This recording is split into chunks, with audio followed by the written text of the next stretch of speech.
今日教大家做個鬆餅蛋糕，好簡單，材料溝勻就得啦。係咪好簡單容易做呢？材料方面，零糖80克，菜油100克，蛋2隻，低筋麵粉200克，泡打粉1茶匙，梳打粉半茶匙，脫脂奶60克。首先我哋將植物油放微波爐叮30秒，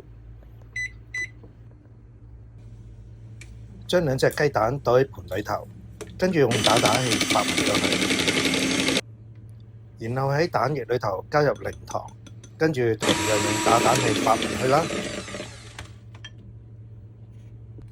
然後加入半溶嘅菜油，同一樣用打蛋器發勻佢，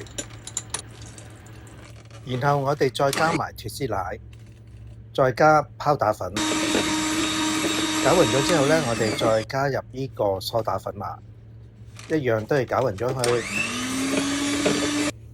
然後我哋將啲麵粉呢分3次咁加入嗰個蛋液裏頭。嗱，加完第一次嘅麵粉之後呢，我哋同樣用打蛋器將佢發勻咗佢。發勻咗之後呢，我哋就加入第2次嘅麵粉啦。咁如是者就將3次嘅麵粉都加勻佢，將變成個粉漿啦。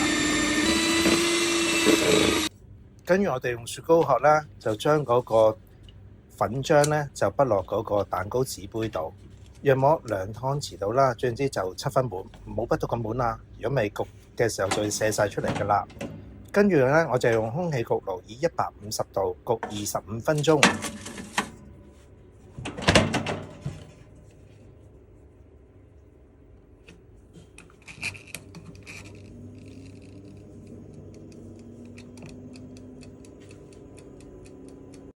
好啦，幾快我哋嘅作品就完成咗啦。